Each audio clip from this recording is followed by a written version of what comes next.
November 2022. A very good evening to you and welcome to Hope TV Newswatch. My name is Kennedy Kimani, and on the sign language interpretation tonight is our very own Boniface Murithi. Now, Kenya will not relent in bringing stability in the Democratic Republic of Congo. Speaking today in Nairobi when he opened the EAC-led Nairobi process on the restoration of peace and security in the eastern DRC, President Ruto said his administration will seize every opportunity available to reinforce peace in the East African Community region. As Grace Ongoi now reports, the president assured the people of DRC of Kenya's unwavering support and determination to stay on the course together so that peace is restored in the region. Even though conflict in the Democratic Republic of Congo DRC rages on, leaders from the East Africa region are doubling their efforts to help end the animosity, especially in eastern DRC. The leaders on Monday held the third inter-Congolese consultations of the national peace process that was chaired by Burundian President and the chairperson of the EAC Heads of State Summit, Evariste Ndayishimiye. Speaking during the official opening of the event, President William Ruto vowed to continue offering Kenya's support to end conflict in the region, noting that the strive to control the territory by rebels because of its minerals is undermining holistic progress not only for DRC but for the entire region. My government assures you, Your Excellency, and the people of the Democratic Republic of Congo, as well as the entire East African region and Africa at large, of Kenya's unwavering support and of our determination to stay this course together until the job is done. Mr. President, you are not alone, and I want you to let our brothers and sisters in the DRC to know that they are not alone.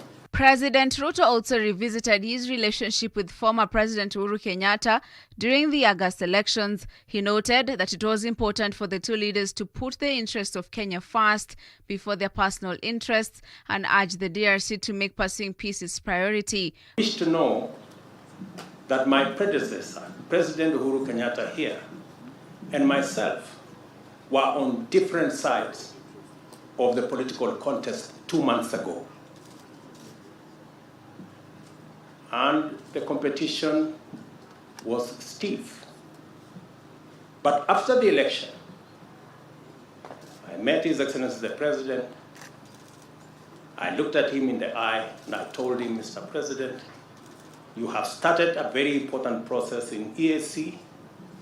I would want you to continue that process. Ruto also thanked EAC leaders for their commitment to be part of ending the conflict in DRC. According to Ruto, the assignment to end the conflict in DRC is an assignment of the century that must be discharged fully for the region to tap into the benefits of the African Continental Free Trade Area. Ruto opined it was time that African leaders stepped up to ensure a conducive environment for increased trade and investments for the continent. And it is our commitment because intra-Africa trade that holds the biggest opportunity for us to trade using the instruments we have already set up in the EAC, in COMESA, in SADC, and in the Africa Continental Free Trade Area. We have the greatest potential and the greatest opportunity to be able to increase trade and investment so that we can raise it from the paltry 13 or 15% at the moment to where other regions in Asia, in Europe, in the Americas are at 60-70%. In his opening address, former President Uhuru Kenyatta appealed to all sides to give peace a chance. The participation of all the invited groups at this consultative forum gives me much hope that all the objectives will be realized. And we believe that at the end of this process, we will be able to see increased coordination and coherence of the Nairobi process with the PDDRCs, the armed groups that are yet to cease hostilities, to honor their commitments, to cease armed activities, and to grant unhindered humanitarian access, and the full deployment and operationalization of the East African Regional Force. Also present in the event were Presidents Yoweri Museveni of Uganda, Felix Tshisekedi of DRC, Samia Suluhu of Tanzania, and Paul Kagame of Rwanda, who joined the meeting virtually. They all committed to working together to restore peace in the DRC. Last week, the regional leaders agreed to a ceasefire following intense fighting between DR Congo's army and the M23 rebel group in North Kivu province. Dégradation progressive. Grace Songoi for Hope TV Newswatch. Thank you so much, Grace, for that report. Now, the High Court has today quashed the government's plan to gazette and import genetically modified organisms food. In a ruling, High Court Judge Mugure Dande also prohibited the distribution of GMO foods to the public, pending hearing and determination of a case filed in court by the Kenya Peasants League. While issuing the conservatory orders, the court also prohibited the government from acting on the contents of the dispatch from the cabinet ordered by the Executive Office of the President regarding the lifting on the ban on GMO, or gazetting any other directive or decision similar to the 3rd October directive. Our news editor Melissa Oduor spoke with Sidi Otieno from the Kenya Peasant League on the ruling. What is your general feeling of the ruling today? Well, the ruling today is a victory for the smallholder food producers and consumers. In fact, you know, the Kenyan Constitution talks about the sovereignty of the people, the sovereign power of the people. And as a movement, we believe that seed sovereignty is part of the sovereignty of the people. People must own their seeds. So it's a victory for millions of smallholder food producers who have been saving seeds, who have been feeding the world. And it also shows that the government acted against the law, because we challenged the cabinet dispatch, and the court ruled that no action should be taken to implement the dispatch and in this case. It's a victory for us and for the smallholder producer consumers in Kenya. So there's also this argument where people feel that maybe information about GMO has not been well, we're not an informed public about GMO. There are people who are pro-GMO and those who are against it. What would you say with regards to that? Well, you see, in 2012, after the President Kibaki cabinet banned GMO, the then Public Health Minister formed a task force by Professor Newswatch. And the task force was tasked with, among many other things, to look at the preparedness of Kenya to accept open cultivation of GMOs. And among other recommendations, the task force recommended that they need to conduct an independent study funded by taxpayers' money to ascertain whether Kenya was ready to lift the ban on GMOs. And the reason why the task force recommended use of taxpayers' money is because the GMO industry, the GMO companies, when they fund research, the research is compromised. Like what is happening in university, which is being supported by the GMO industry. So you find that when such research is funded by the GMO industry, then it is compromised. And that's why Kiumbu Dairu said that any further research should be supported by taxpayers' money. So what we're asking is this: have, at the recommendation of Professor Dairu's task force been implemented? We wrote to the NBA, the National Biosecurity Authority, on 12th of October. Up to date, by the time we're going to court, they are not responding to us because we are asking them. Our Bagacha, medical and honorable, is silent, and yet we are seeing the sheer trade talking. This food is not a matter of trade. Food is a human right, and food falls within the docket of the Ministry of Agriculture. And that's why we are saying that the CS trade should keep off issues of food and let him concentrate on issues of trade. Thank you, Melissa, for that informative interview. Now, members of the Bunge la Wananchi have held protests today outside Parliament buildings against the hearings of the 4 petitions by the Parliamentary Justice and Legal Affairs Committee, JLAC, lodged against the 4 IBC commissioners. The protest is in response to Azimio leader Raila Odinga, called to supporters to defend the four embattled IEBC commissioners led by Vice Chair Juliana Cherera. Cherera, together with the fellow commissioners Justus Nyang'aya, Francis Wanderi, Irene Masit, had dissented to the August presidential elections final tally of results, terming the process opaque.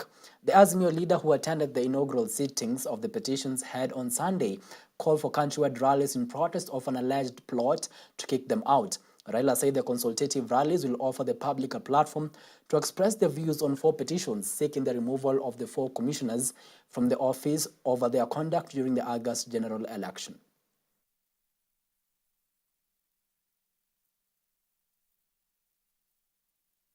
And some good news on football. It is good news for Kenya's football after the World Football Governing Body FIFA announced the lifting of the 9-month ban it had imposed on Kenya, preventing the country from taking part in international football activities. The ban had been slapped on Kenya on the 24th of February this year after the Sports Ministry disbanded the FKF-led council chaired by Nick Mwendwa of alleged misappropriation of funds and appointed a caretaker committee. FIFA will now deploy a FIFA CAF mission to Nairobi in order to define the next steps for the FKF and also meet with the newly appointed Cabinet Secretary for Sports, Ababu Namwamba.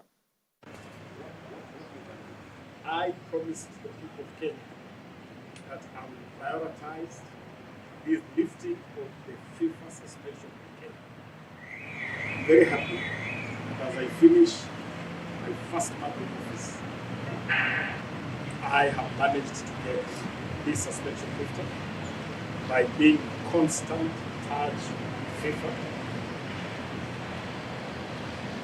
and taking the effort to personally travel to Doha to hold the meeting that finally unlocked these numbers.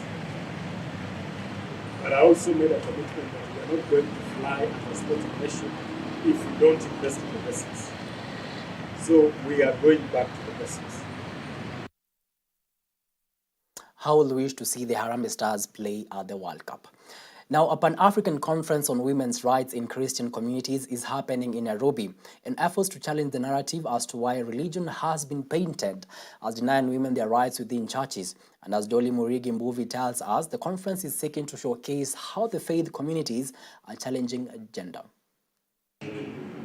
As the country continues to celebrate 16 days of activism, the Faith to Action Network has embarked on a mission to create awareness on gender equality in churches. The Faith to Action Network seeks to challenge the narrative of why religion has been painted as denying women's rights within churches. The consultative process on women's rights in Christian communities culminates in a 4-day physical conference which kicked off today in Nairobi, bringing together participants from the Eastern and Horn of Africa, Southern Africa, Western Africa, Western and Central Africa, Northern Africa and Middle East regions. Gender-based violence has been reported to be one of the leading factors towards gender injustice in church spaces, as Ezra Chitando from Southern Africa tells us. The Southern African region has made tremendous steps towards gender justice. Unfortunately, these steps are not yet adequate.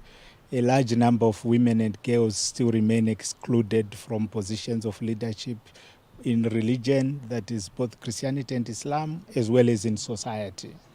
A number of factors are responsible for this unfortunate circumstance. One of them is historical. That is, across time, religions have sponsored a gender ideology that excludes women from leadership. Another reason is social, where society privileges boys and men.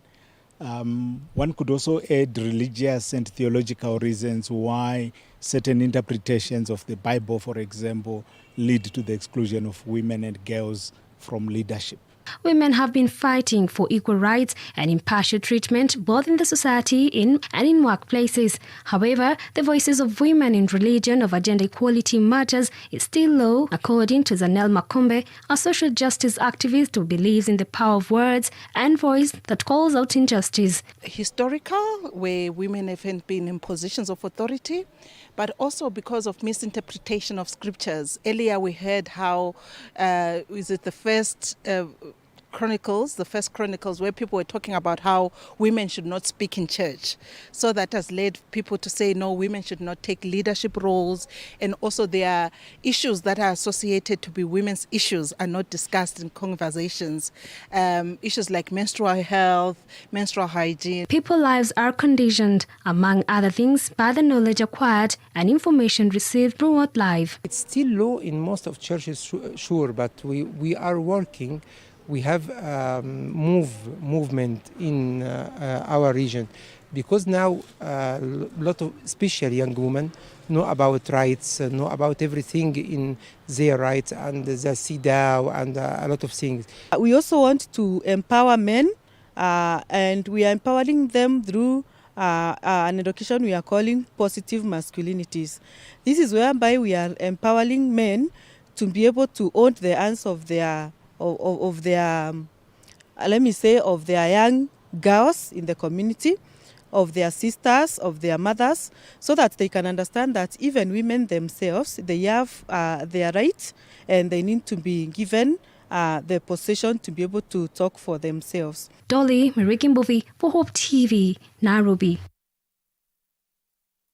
Thank you so much, Dolly Mbuvi, for that report. Now, that story by Mbuvi takes us on a quick breather. I'll be back after this short commercial break.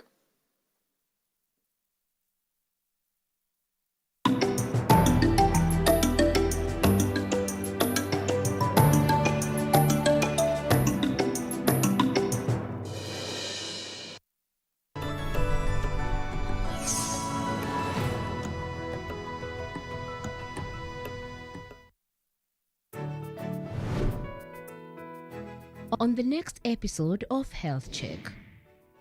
Most men who live into old age will develop some form of prostate problem. The symptoms can range from mild inconveniences like having to get up during the night for a short call to invasive cancers that can cause other health complications. Curious about how you are doing in different aspects of men's health? This show will help you determine some health choices that can help you reduce the risk of prostate diseases. Tune in this Tuesday as we engage Dr. Anthony Ndiritu, an oncologist, on prostate health. That's on Health Check this Tuesday at 7:30 p.m. exclusively on Hope TV. This week on Testify. Before, I think in 5 minutes, his sister calls me and I pick and she's like, Liz, where are you? I'm like, I'm home. I mean, it's 3 a.m. And she's like, okay, we are coming to do what? Steve has had an accident and he's been rushed to the hospital at Mata. And so we're coming to pick you, we go to the hospital. Then I tell her, no, you don't have to come for me. I can come. Let me just drive and come. He's like, no, don't drive. Just wait for us, we're coming. Only on Hope TV. Look and live.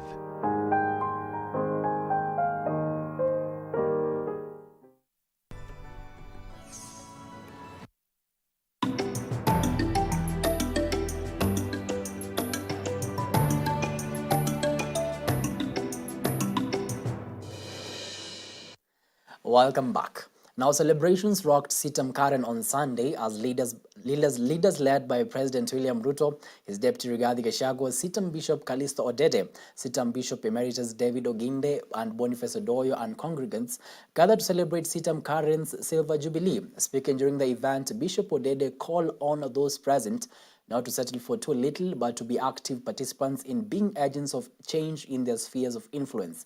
Here's Grace Ongoi with more details. Back in 1997, Sitam Karen began with only 150 congregants, a number that has grown to 5,000 faithful congregants in the last 25 years. To mark their Silver Jubilee, the church held an elaborate service on Sunday where various leaders, including President William Ruto and his deputy, Rigathi Gachagua, attended. Until now, the church has been under the leadership of 7 pastors, including current senior pastor Reverend Charles Obare, who has been serving since 2019 when he took over from Reverend Dr. Karita Mbagara, Sitam's deputy bishop, who had served from 2013 to 2019. Before him, Sitam Bishop Reverend Callisto Dede served from 2010 to 2013 when he took over from Reverend Dr. Isaac Kibudho, who had been serving since 2006. Between 2004 and 2006, Reverend Gregory Kivanguli, who was a senior pastor after taking over from Bishop Emeritus David Oginde, who took over the ranks from the founder Reverend Dennis White in 2001. During the service, Bishop Callisto Dede called on the congregation to not settle for too little, but to be in the front line to be agents of change in their spheres of influence. When we are talking of going out into these regions and going out to other territories, that there are opportunities, single opportunities that God has given us in our families, God has given us in our homes, God has given us in this neighborhood of Karen, God has given us in this country, opportunities in offices that some of us are neglecting and ignoring. The pastors who had an opportunity to serve in Sitam Karen all expressed joy to be part of the successful 25 years of the church. Thank you very much, Sitam Karen. Praise be to God for the 25 years that God has enabled this church to continue ministering to his people and to bring transformation. May I ask you kindly to stand and give God praise and thanks for his goodness, for his mercy, for his grace, for his favor. He has led us over the last 25 years. God has been faithful to us through thick and thin of life. President Ruto was a chief guest on his part, appreciated the church's role in praying for the country, especially during the August 9th election. According to Ruto, the country has now come of age in democracy, as was shown in the maintenance of peace during the election. The last election was a difficult moment for all of us. But when I saw bishops in Bomas praying for every moment and every step of the way, holding vigil across the night so that Kenya can have a peaceful election, I have nothing but admiration for the church and for the men of God who came through so that we can have a peaceful election in Kenya. Deputy President Rigathi Gachagua, while making a light moment to the congregation, noted that President William Ruto could not be persuaded into not attending the service to celebrate the church's 25 years of operation. He called on the church to continue praying for the success of the Kenya Kwanza administration, adding that those who were against President Ruto were working tirelessly to see that he fails. You have told the country that the people of Kenya prayed you into victory, and it is true. The obstacles, the rocks, the borders that were put in his path to leadership were insurmountable. No human being could lift them. It was the hand of God. And therefore, as we thank you for praying our president into victory, I want to request you again to pray him into success. Sitam Karen is one of Sitam's more than 25 assemblies. Grace Wangoi, for Hope TV Newswatch. Thank you so much, Grace, for that report. Now, Lamu County celebrated its 20th edition of cultural activities on the weekend. The event attracted over 30,000 people, including foreigners from Europe and United States. The Kenya Tourism Board urged workers in the tourism industry to continue participating in such events. Pendo Karima with the details. The Kenya Tourism Board KTB Acting Chief Executive Officer John Chirchir said that the cultural event was a success in that other regions can hold such events. While praising the improved infrastructure in Lamu, Chirchir said this had enhanced easy movement of the tourists, hence contributing to the success of the event. He also held the government for prioritizing such events. And the learnings from Lamu, which we can look at and project to other counties, is the opportunity for other counties to look at what is that which they have that you can call the magnet or the top experience. Development in infrastructure within and around Lamu are very important because these provide opportunity for growth of tourism numbers as well as tourism earnings. Lamu Tourism Association Chairperson Khalid Ahmed said the cultural event had a positive impact on Lamu residents as tourism is a source of income for the region. We've received a lot of people around 30,000 people. And that has caused a very big impact on Lamu's economy.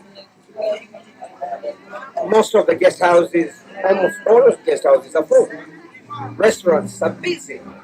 Shopkeepers, tour guides, the mama mbogas, the mama fryers of chips, bagias, mandazi, chapatis. The annual festival is usually marked by traditional dances, display of handcrafts, and unique competition on water and land, Swahili poetry, donkey races, thorn races, henna painting, and musical performances.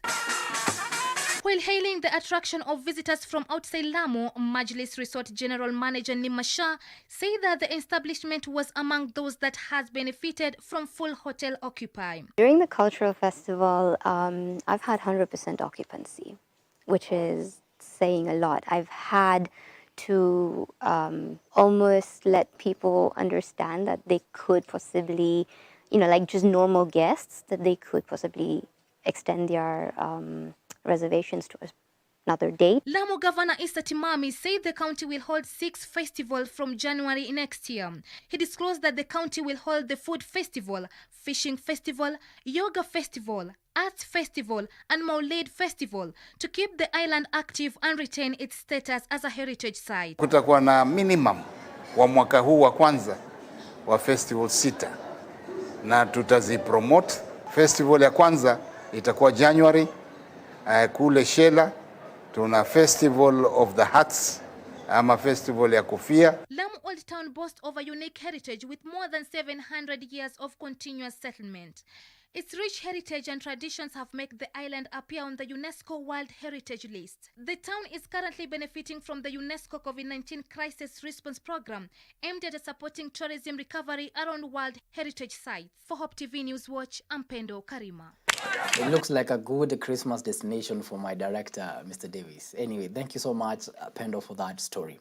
Moving on, Christ is the Answer Ministries Sita Mombasa, in conjunction with Kilifi County Health Department, held a mission medical camp and food donations at Tsangatsini Primary School in Ganze constituency, Kilifi County.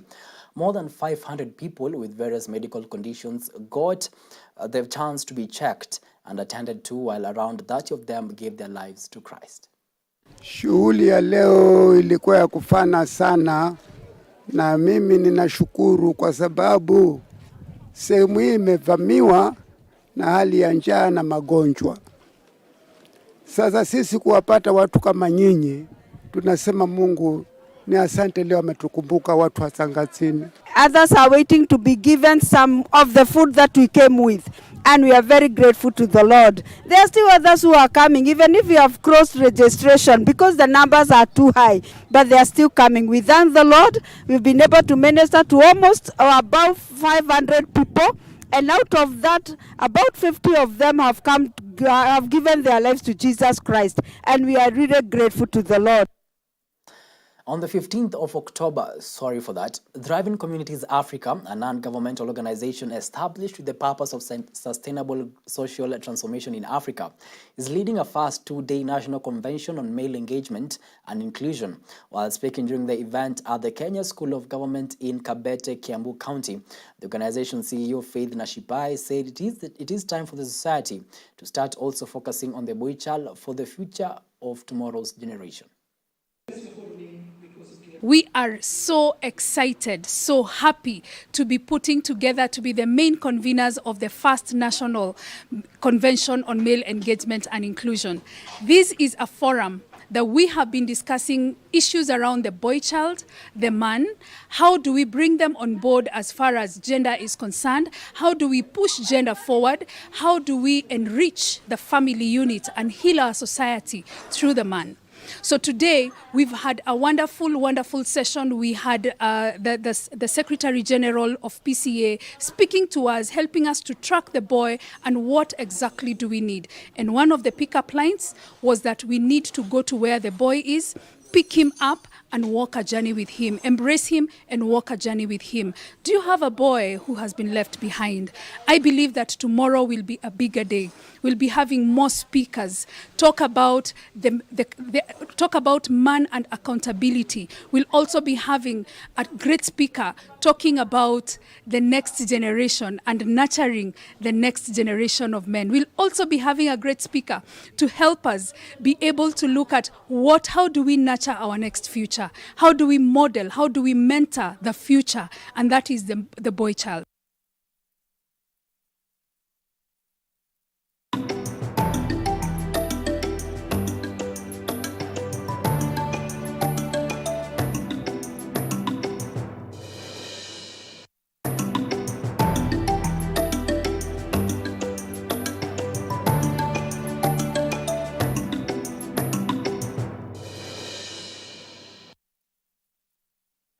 Welcome back.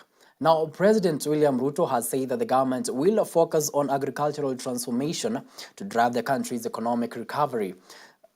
Speaking in Ruiru, Kiambu County, where he opened the Twiga Foods Distribution Center, President Ruto reiterated that the adoption of technology and innovation is the catalyst for this transformation, adding that the government will help keep facilitating better market access for budding entrepreneurs.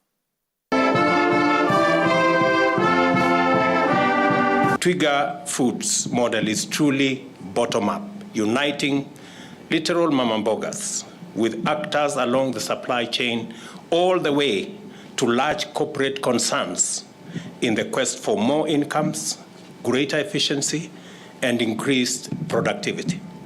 We shall engage the Council of Governors, as I have said, to rationalize the multiplicity of inter-county regulatory regimes, and that fertilizer prices and other commodities and other inputs make commercial sense to all our small-scale farmers. Now, the country's drought response initiatives have received a boost after Airtel Money Kenya Limited donated 50 million shillings to the Kenya Red Cross Society in support of the government-led response to the devastating effects of the drought affecting nearly over 5.1 million people across the country. Airtel Money's donation will be channeled towards purchasing food items and rehabilitation of boreholes for more sustainable impact in the affected areas. And I promise that we are going to walk this journey along with you in the days to come, in the times to come. And this is just a small start of this particular journey. And please do call upon us whenever there's something else which is coming up. We'll keep on making an effort. We'll be launching a pay bill very soon, by which our Airtel customers across Kenya will be able to support to this noble cause. And the proceeds of that will also be forwarded every month for whatever amount that we collect to be forwarded to the Red Cross Society. We are looking at sustainability as well. And I think, as we said, giving, the food that we are going to give is just an immediate intervention. I think the key thing is how do we create sustainability, and through the drilling of boreholes, which I think is going to take that extra step to building sustainability, is really going to be a key part of what it is that we do.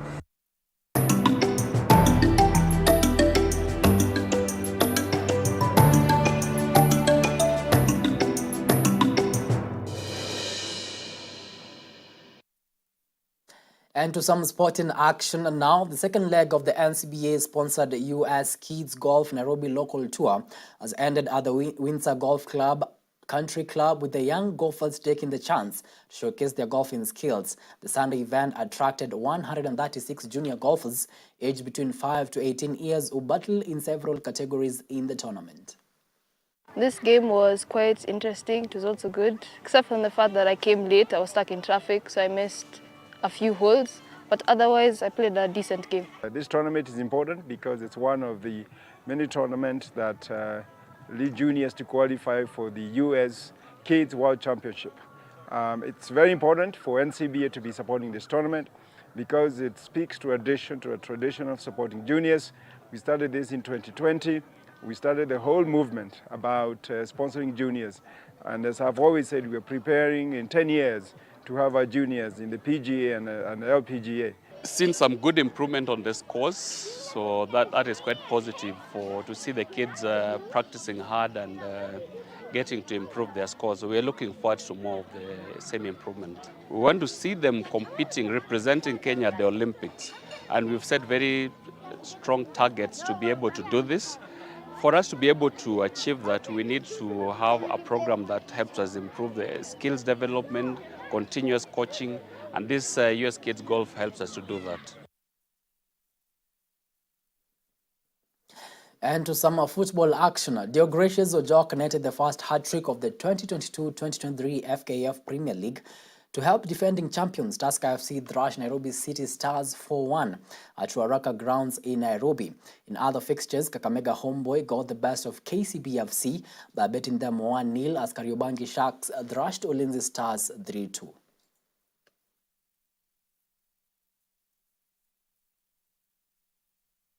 And to some World Cup action, in arguably the tournament's most entertaining game so far, Cameroon kept their hopes of reaching the World Cup last 16 alive as they battle back from 2 goals to draw a 6-goal thriller with Serbia in Group G.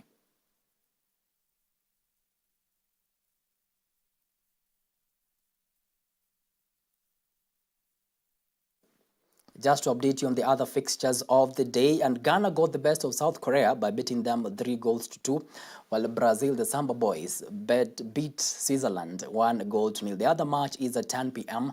between Portugal and Uruguay. And with that, we come to the tail end of our news tonight. Many thanks to you for keeping company. On behalf of the whole crew that made this bulletin a success, have yourselves a good night. My name is Kennedy Kimani, and at the bottom right of your screen has been this very able sign language interpreter, Boniface Murithi.